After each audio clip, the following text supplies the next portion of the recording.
another episode of the Male Perspective. I am your host, Lana Reid, and today on this day, I have the pleasure of sitting down with a gentleman by the name of Darnell Rice. He is the founder and chief empowerment officer of an organization called Embrace that empowers, gives knowledge, helps sexual assault victims heal. And I'm looking forward to spending some time with him today, learning about the very impactful work that he is doing and some of his personal journey.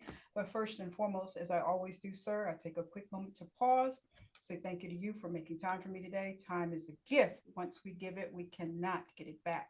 So I truly appreciate you setting aside this time to talk with me. And with that, Mr. Rice, welcome to the show. Well, thank you. Thank you so much.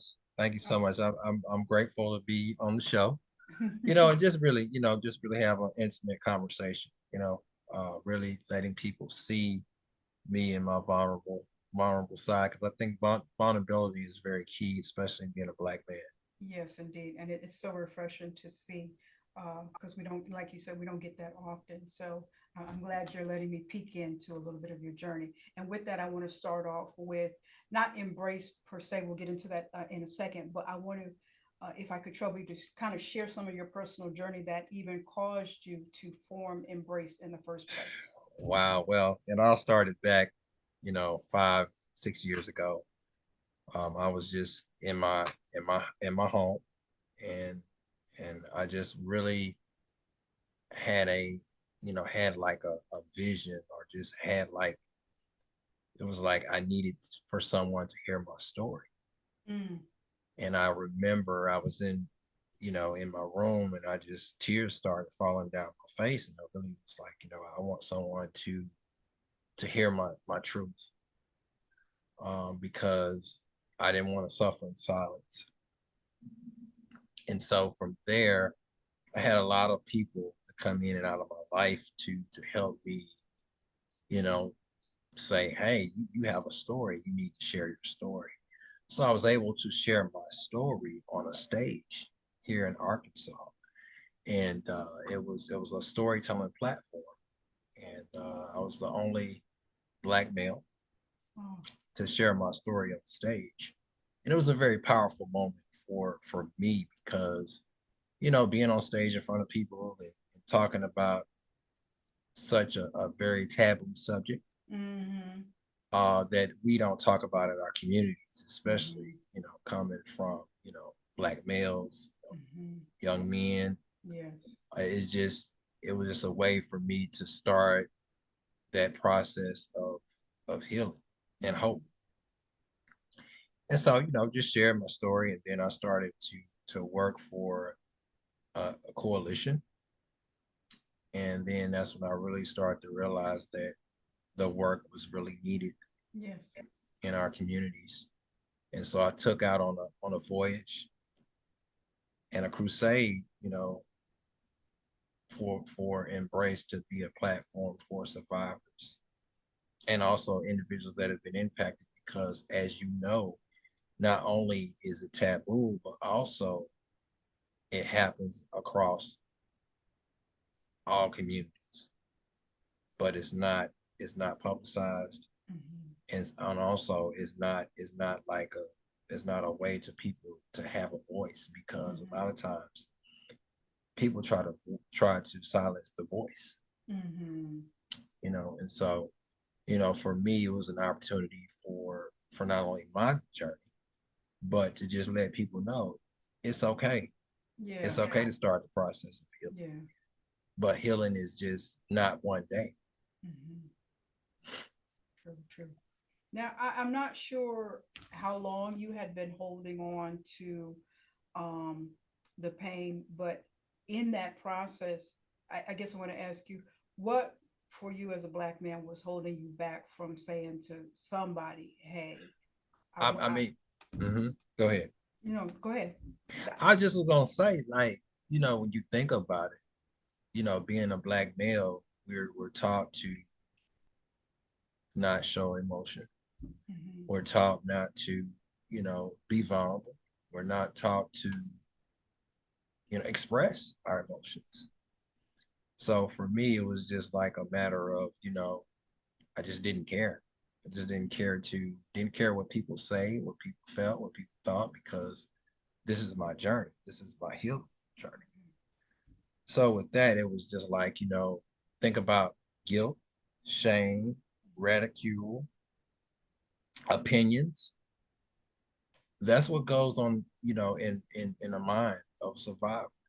You know, we look at those things that like, okay, well, since you're a black male, you can't you can't have a opportunity to just be yourself and start the process of healing or just even talk about it because for quite some time, we do express our emotions and feelings is not taken seriously.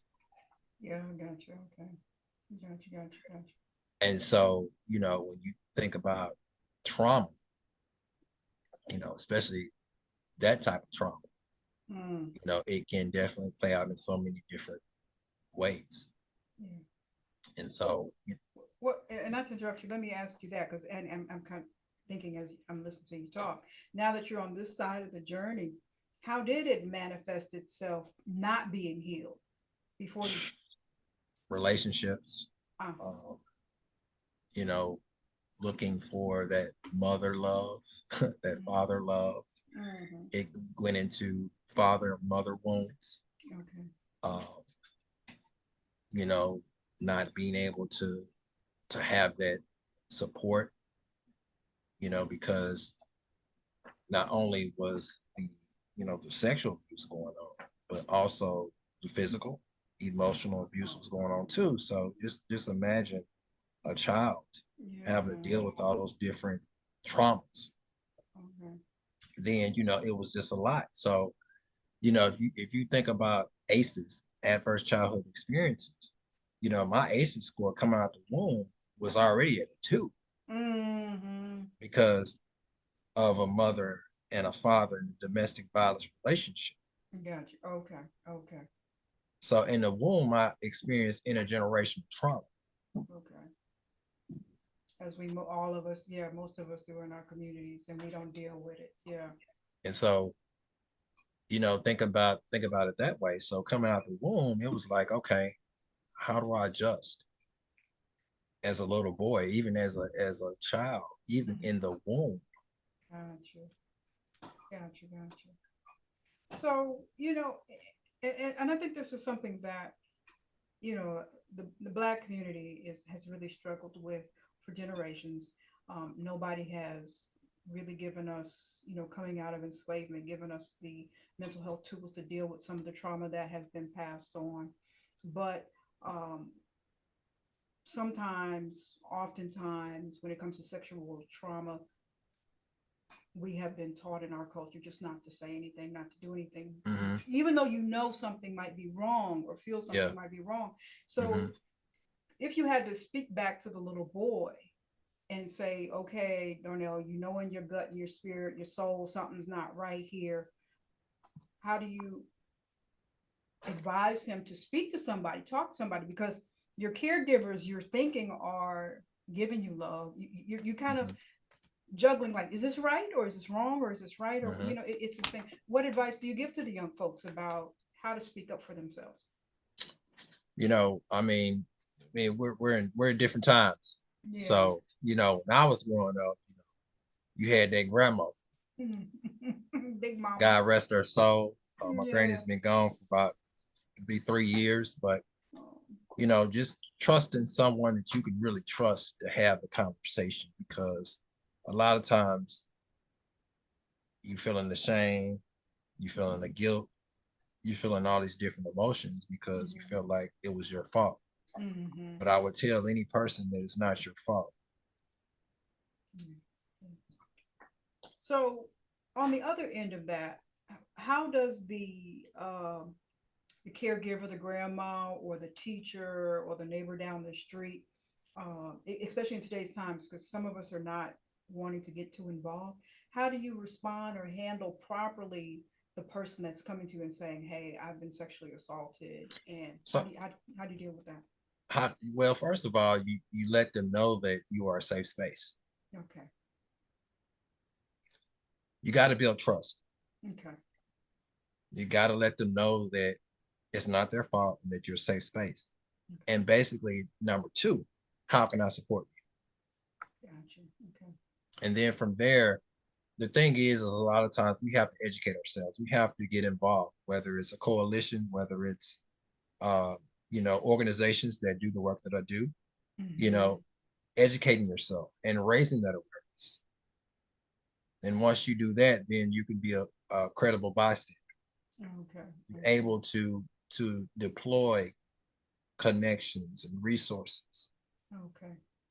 And then from there, as you develop that relationship, then you check in. Mm. You don't just say, "Hey, here's a resource." You check, you do a follow up. Yep. The Yep. power and follow up is so important, Gotcha. and that's what I would tell anyone to have national resources, but also have those local resources as well. Okay. And But I to like be, mhm, that you go ahead. mentioned follow up because I would assume that you need that comfort to know that this person is here for me, not just in that Right. moment but down the line, and that Hmm. creates a healing pathway as well.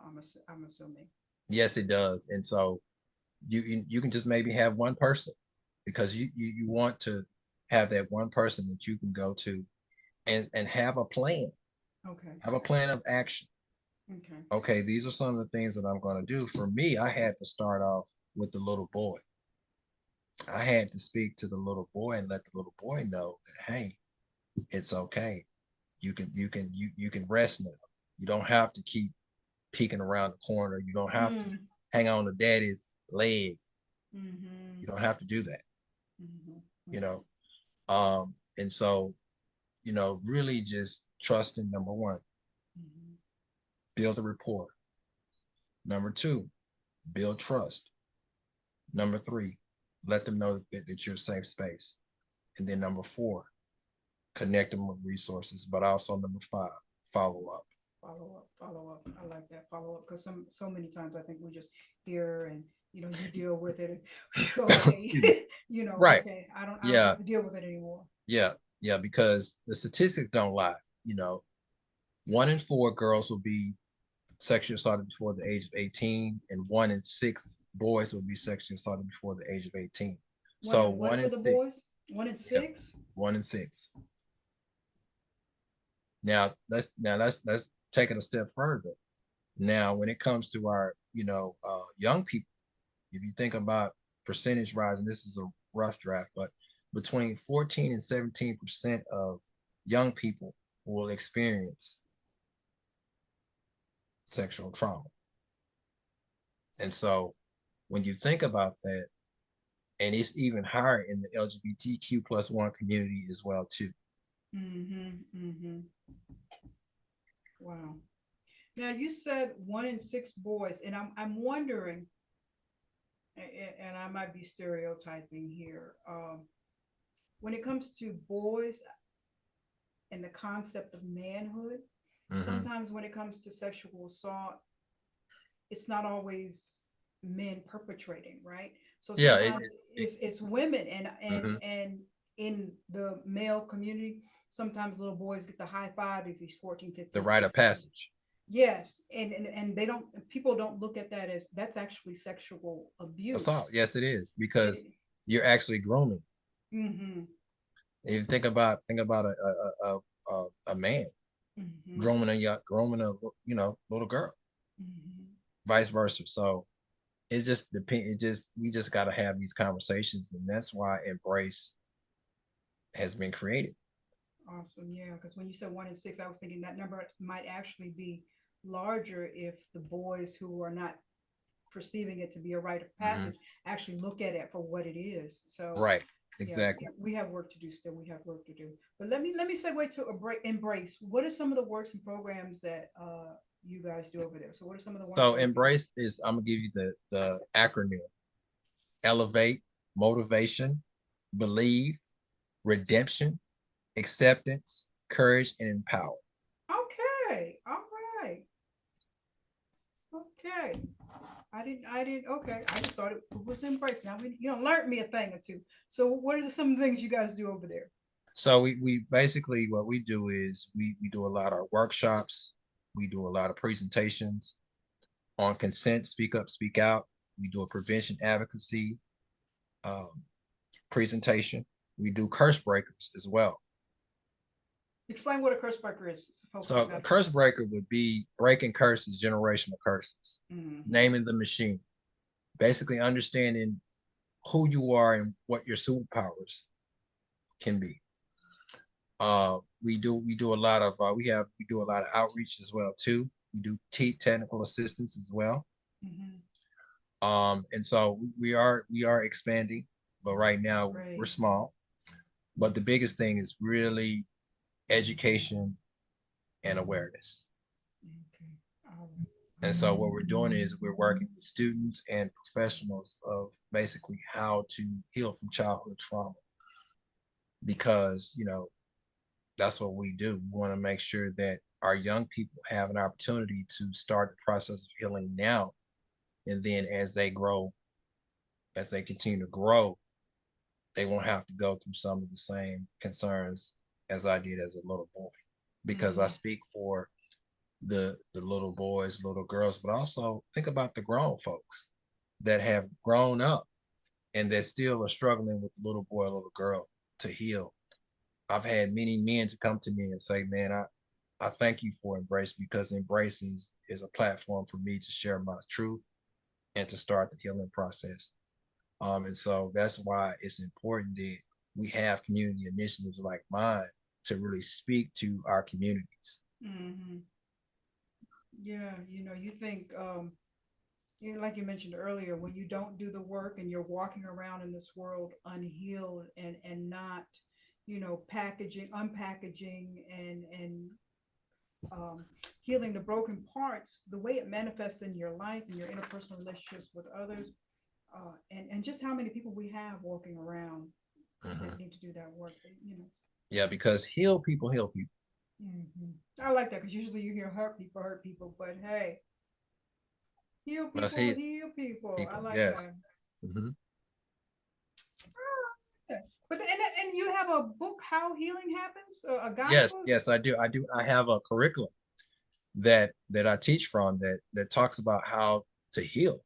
Hmm. Healing may look different for everyone. It's not the same, but I have a blueprint of how healing happens. But also, I also have a wellness. It's a wellness guide, but also I have a advocacy manual for advocates. Okay, okay. So you have a training program for. Yes.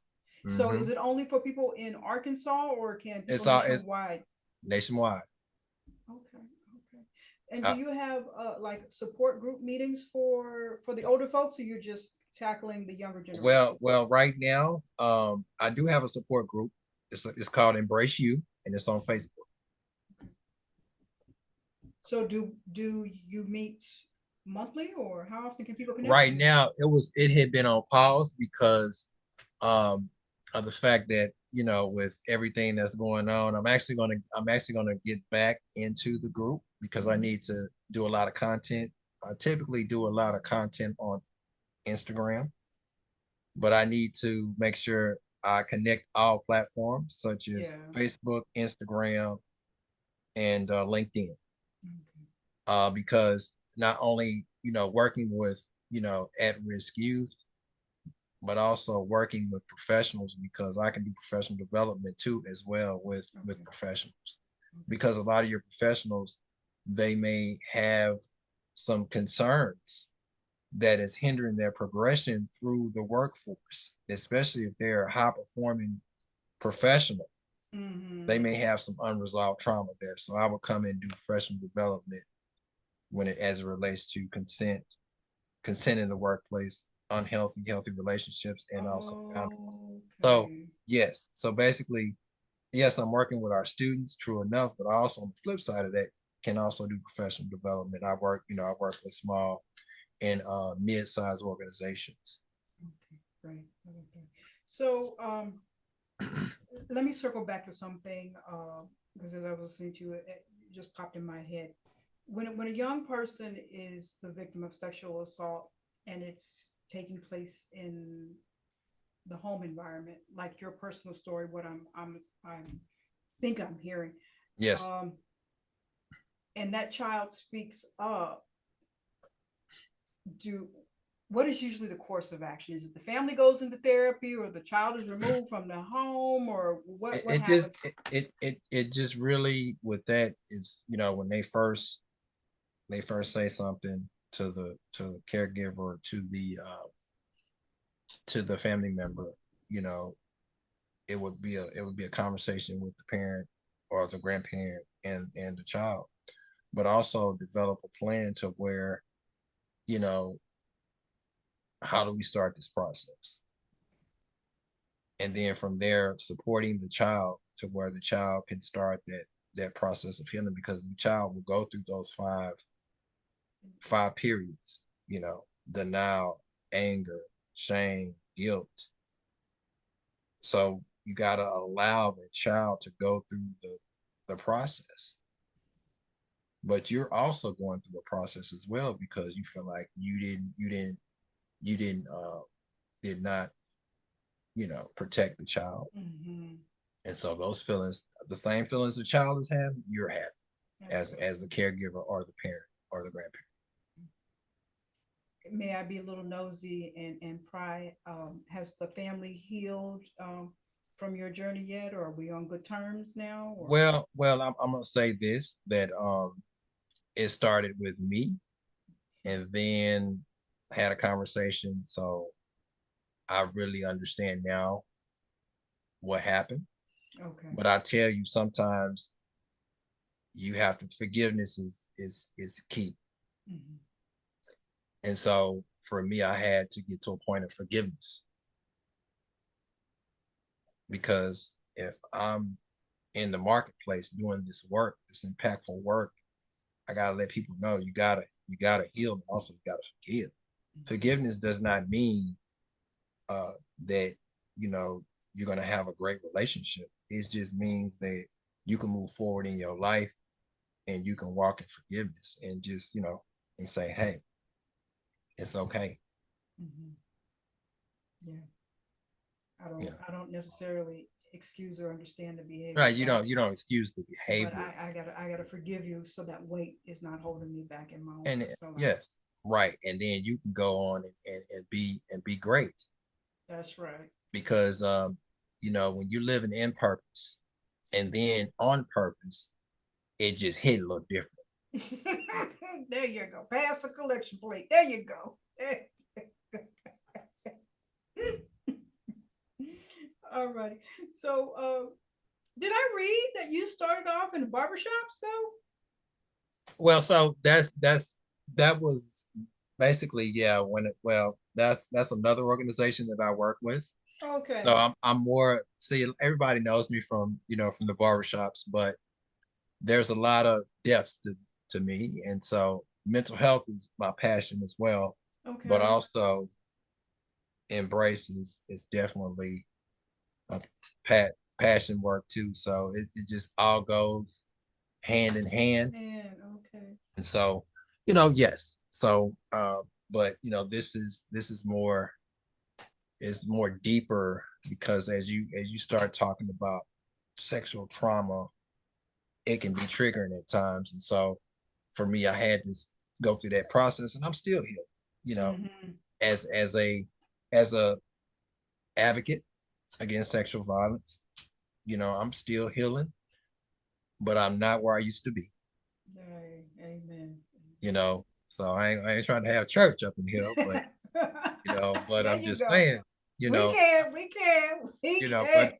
but it's a lot of times, we have to make sure that we're in capacity to Mhm. start that process of healing, and understand that embrace is just not for me. Embrace is for my mother. It's for, all the survivors across the globe, Mhm. you know, especially of color, that have experienced this, because a lot of people are 50, 60, 70 years old and Still don't going heal through it. and still holding on, Still, yeah. and so I want this to be continuously be a platform for survivors and individuals that have been impacted. Of course, but like I said, we don't push survivors to share their story. We let them know if you can just share. You don't have to share all of your story. You maybe can share maybe one or two tidbits to help the other survivor to start the process. You don't have to, you know, tell everything.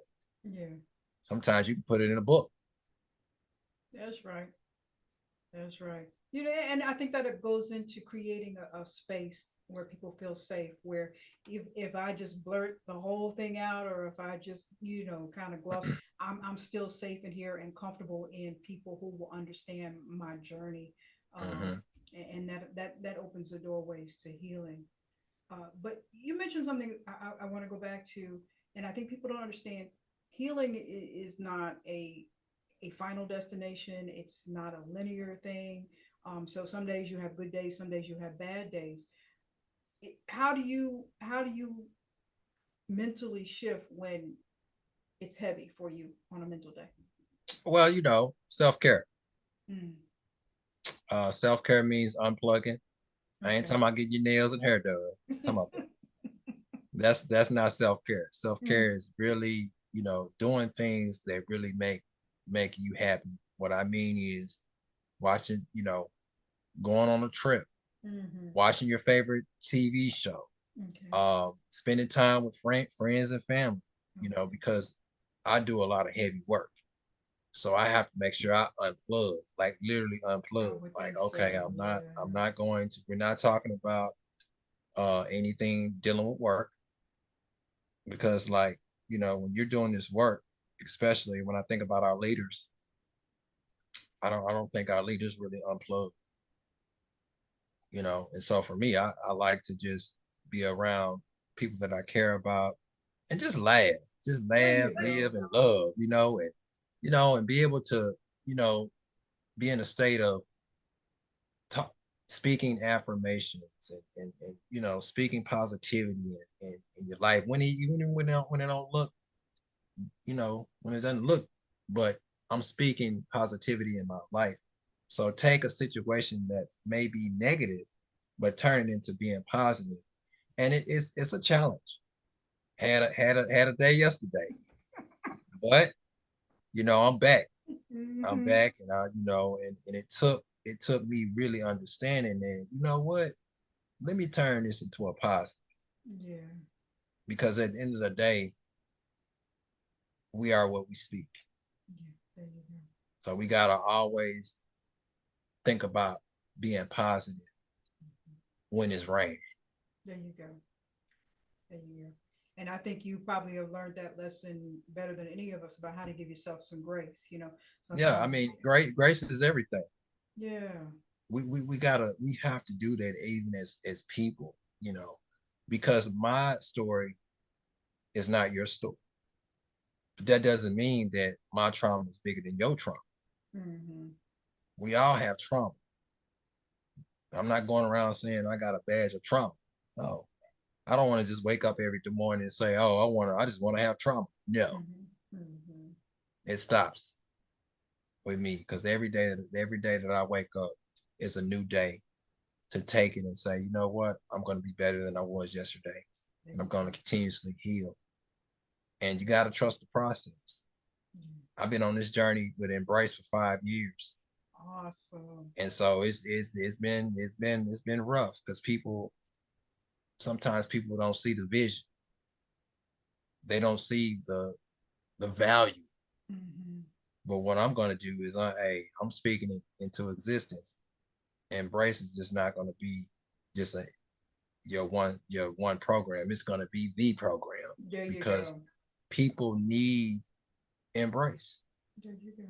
There you go. Schools need Embrace. Students need Embrace. Professionals need Embrace. You Yes. know, um, and we gonna keep going. There you go. I like it. I like it. Yes, it gets hard. Yes, it gets challenging. But you were built for this.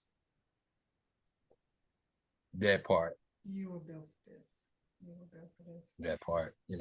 And let me ask you this: hearing you talk, and this is This is something that I find a lot of times is people love to wear, you know, the victim suit, and it's theirs and they own it, and they get comfortable in it, and they want to rest in that for the rest of their lives. But what would you say to the person to say, look, there's light, there's beauty on the victor side. Let's step over to that. I'm a victor, not a victim. I'm a champion Yeah. of life. I'm not stopping. Mhm. I'm gonna keep going. I'm gonna keep striving. And that's what I would tell any survivor. Like, it's your time. It's your time. Step into your healing. Step Mhm. into it. It's gonna be uncomfortable. I know many times, many nights where I've cried and I'm like, look, I can't do this no more. No, you can. You can do this. You gotta keep moving forward. And so every time I put on my embrace shirt,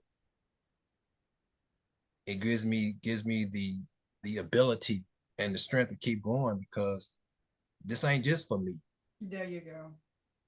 We got, well, I was gonna say young people, but we got grown people that, grown kids that need you. So, You know, young people, kids, just they need that. So guess what? mhm. I gotta be okay.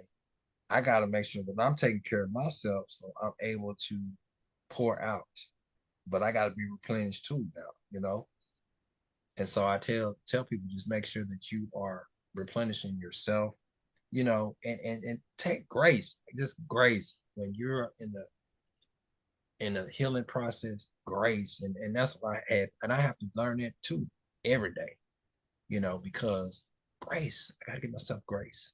There you go. Healing is every day. Every day. Healing is, 1 minute I'm cool, the next minute I have a trigger. Boom. So how we gonna deal with this trigger? We gonna take it head on, Yeah. Go you through know. that process. So Yeah. I've definitely embrace is really for me is not a job, but it's a purpose and it's a lifestyle. Mhm. And part of your healing journey. Part of your Yeah. healing journey. So, Mr. Visionary, Mr. Founder, what's the big picture? What are some things that you would like to see in the future for Embrace, or what we will be seeing for Embrace? So I'm gonna go ahead and tell you. So embrace will be we're actually on the road. We're gonna be on the road at the end of the month. We'll be Okay. speaking at a conference Okay. in Duncanville, Texas, Dallas area. We're going to be speaking about consent, speak up and speak out. And we got some couple of more, events coming up soon. And so that's just for right now, but eventually Embrace will be dropping a book here soon. There you go.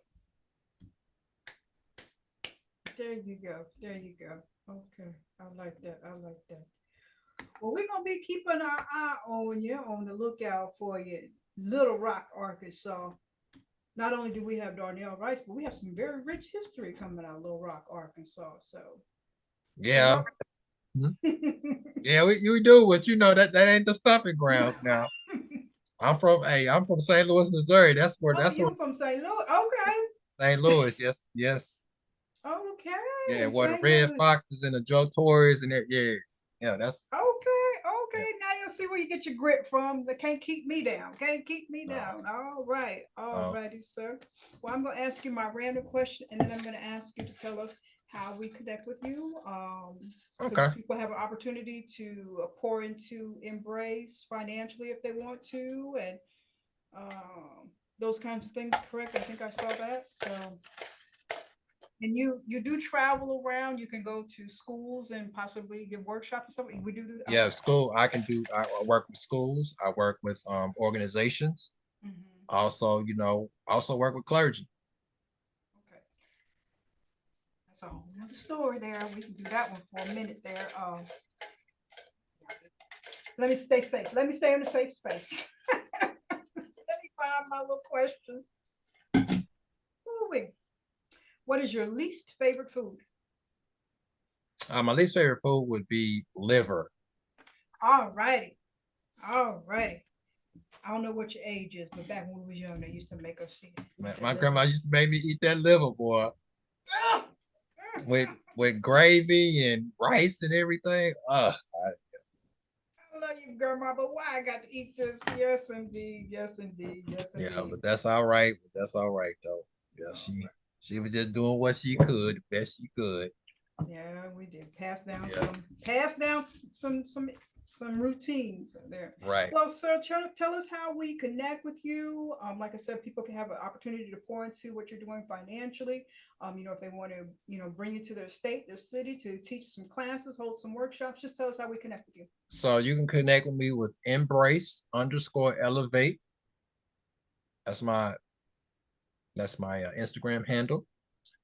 Also, you can reach me via email www. No, I'm sorry, embraceelevate44@gmail.com. And also, you can reach me if you want to sew into Embrace. You can also I PayPal. Okay. Embrace_elevate is my PayPal.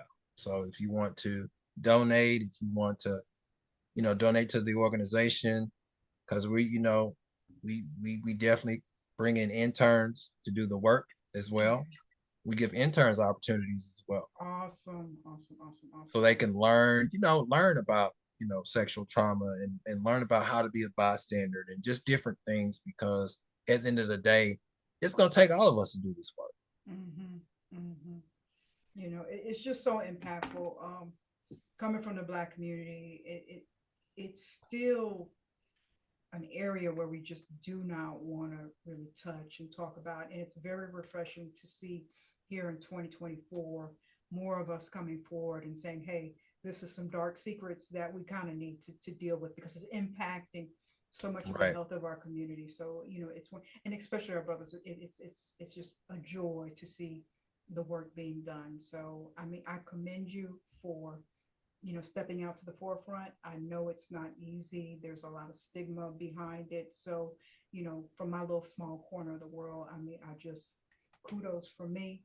Um, I know good things are coming. Hey, embrace. So, just I just appreciate you and what you're doing from just from little old me. So that's it.